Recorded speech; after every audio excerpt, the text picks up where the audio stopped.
ప్రభుత్వ మెడికల్ కాలేజీలను ప్రైవేటీకరణ చేసే యోచనను వ్యతిరేకిస్తూ ఈ నెల 19న రాష్ట్ర వ్యాప్తంగా చలో మెడికల్ కాలేజీల పేరుతో ఆందోళన కార్యక్రమానికి పిలుపునిచ్చినట్లు వైఎస్ఆర్ కాంగ్రెస్ పార్టీ రాష్ట్ర యువజన విభాగ అధ్యక్షుడు జక్కంపూడి రాజా తెలిపారు. బుధవారం మీడియాతో మాట్లాడిన ఆయన వైఎస్ఆర్సీపీ యువజన విభాగం, విద్యార్థి విభాగం సంయుక్తంగా ఈ కార్యక్రమాన్ని నిర్వహిస్తాయని చెప్పారు. వైద్య కళాశాలలో పీపీపీ విధానాన్ని తీవ్రంగా వ్యతిరేకిస్తున్నామని జక్కంపూడి రాజా అన్నారు. వైద్య విద్యను వ్యాపారంగా మార్చాలని చూడడం దారుణమని ఆయన పేర్కొన్నారు. పీపీపీ విధానంతో వైద్య కళాశాలను ప్రైవేటీకరణ చేయాలనే యోచనను ప్రభుత్వం విరమించుకోవాలని ఆయన డిమాండ్ చేశారు. దివంగత ముఖ్యమంత్రి డాక్టర్ వైఎస్ రాజశేఖర రెడ్డి గారు ఏదైతే పేదవాడు ముఖ్యంగా అప్పుల బారిన పడేటటువంటి కారణాలని తన పాదయాత్రలో దగ్గర నుంచి చూసి గమనించి పేదవాడికి భరోసానివ్వాలి, వారు అప్పులు పాలయ్యేటటువంటి పరిస్థితి, ఆత్మహత్యలు చేసుకునేటటువంటి పరిస్థితి ఉండకూడదు అనేటువంటి ఆలోచన చేస్తుంది. విద్య వైద్యం విషయంలోనే ప్రధానంగా పేదవాడికి అండగా నిలబడాల్సినటువంటి బాధ్యత ప్రభుత్వానిది. అది పేదవాడి యొక్క హక్కు అని భావించినటువంటి రాజశేఖర రెడ్డి గారు ఆవేళ యావత్ ప్రపంచ దేశాలలో ఉన్నటువంటి ఇతర ప్రభుత్వాలు, పాలకులు మన వైపు చూసేటట్టుగా ఫీజు రియంబర్స్మెంట్, ఆరోగ్యశ్రీ అనేటువంటి గొప్ప పథకాలకి శ్రీకారం చుట్టారు. బహుశా ఏ ఒక్కరి మదిలో అటువంటి ఆలోచన కూడా తక్కువ ఉండకపోవచ్చు. అది కేవలం రాజశేఖర రెడ్డి గారి యొక్క ఆలోచనే ఎందుకు అయింది అని అంటే, ఒక గొప్ప సాహసోపేతమైనటువంటి నిర్ణయం ద్వారా ఆవేళ ఉమ్మడి రాష్ట్రంలో పాదయాత్ర నిర్వహించి ప్రజా ప్రస్థానం పేరిట పేదల యొక్క గుండె చప్పుడుని విన్నారు. కాబట్టి ఆ పాదయాత్రలో ప్రజలతో మమేకమైనటువంటి సందర్భంలో పుట్టినటువంటి ఆలోచనలు ఇవన్నీ కూడా మరి తండ్రికి మించినటువంటి తనయుడిగా రాజశేఖర రెడ్డి గారు పేదల కోసం ఒకడుగు ముందుకేస్తే, నేను ఆయన ఆశయాల కోసం స్థాపించినటువంటి వైఎస్ఆర్సీపీ పార్టీ ద్వారా 10 అడుగులు ముందుకేస్తాను, మరింత పేదవాడికి మేలు చేకూర్చేటటువంటి సంకల్పంతో ముందుకెళ్తాను అని చెప్పి ప్రజా సంకల్ప పాదయాత్ర 3648 కిలోమీటర్లు నిర్వహించి అందులోంచి వచ్చినటువంటి నవరత్నాల పథకాలు కావచ్చు, లేకపోతే అనేక గొప్ప సంస్కరణలు కావచ్చు, అందులో భాగంగానే ఈ రాష్ట్రంలో పేదవాడికి నాణ్యమైనటువంటి సూపర్ స్పెషాలిటీ వైద్య సేవల్ని అందుబాటులోకి ప్రభుత్వమే ఉచితంగా అందించాలనేటువంటి ఆలోచన కావచ్చు. ఇవన్నీ కూడా ప్రజలతో ఎన్నికలకు ముందు రాష్ట్రం అధోగతి పాలైపోతుంది, అప్పులు పాలైపోతుంది అని చెప్పి లబోదిబోమని ఏడిచినటువంటి ఈ కూటమి పార్టీల నాయకులు ఎన్నికల్లో ప్రజల ఓట్లను దండుకోవడం కోసం కుప్పలు తెప్పలుగా హామీలనిచ్చి అనేక మోసపూరితమైనటువంటి వాగ్దానాలని నమ్మబలి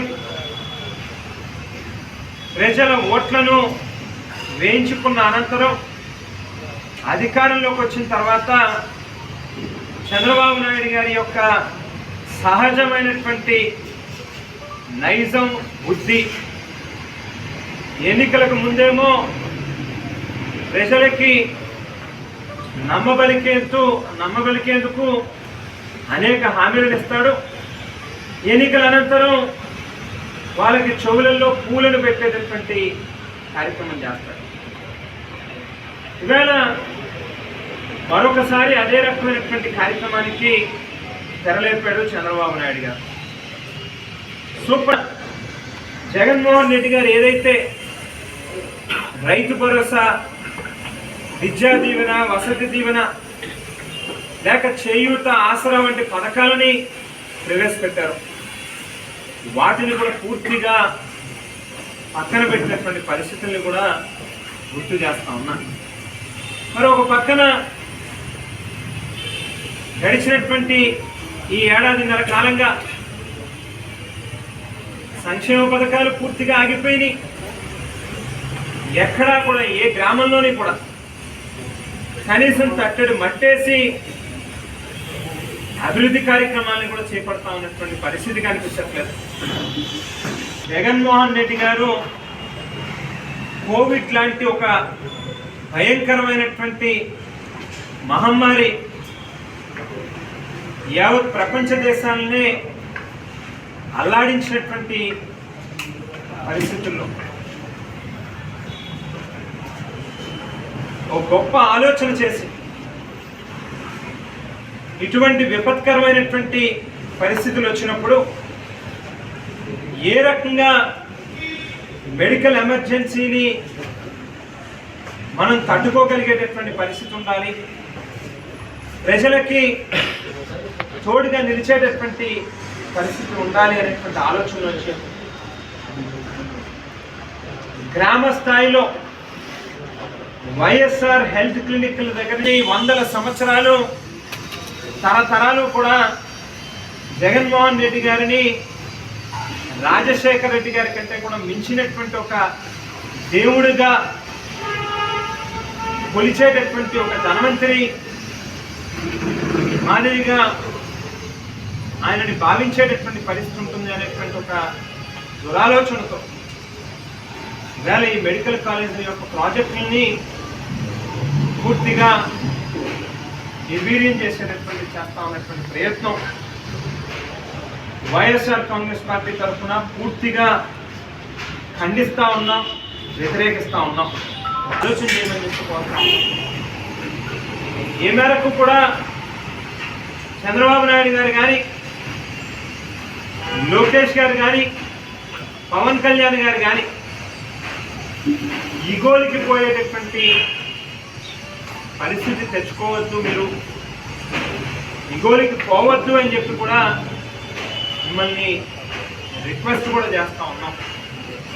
కేవలం ఈ 17 మెడికల్ కాలేజీలు పూర్తయితే అది జగన్మోహన్ రెడ్డి గారి అకౌంట్లో పడుతుంది, ఆ క్రెడిట్ ఆయనకి దక్కుతుంది అని చెప్పి మీరు చేసేటటువంటి ఆలోచన కారణంగా పేదవాడు నష్టపోతాడు అనేటువంటిది దయచేసి గుర్తుపెట్టుకోండి అని చెప్పి కూడా అడుగుతా ఉన్నాం. సంపద సృష్టించడం అంటే ఏంటి? గవర్నమెంట్ ఆస్తుల్ని ప్రైవేటీకరణ చేయడమా సంపద సృష్టించడం అని అంటే? దయచేసి ఏ మేరకు మీకు చిత్తశుద్ధి ఉన్నా కూడా ఈవేళ పీపీపీ పద్ధతిలో గవర్నమెంట్ మెడికల్ కాలేజీలని ప్రైవేటైజ్ చెయ్యాలి అనేటువంటి మీ ఆలోచనని వెంటనే వెనక్కి తీసుకోండి అని చెప్పి మిమ్మల్ని డిమాండ్ చేస్తూ ఉన్నాము.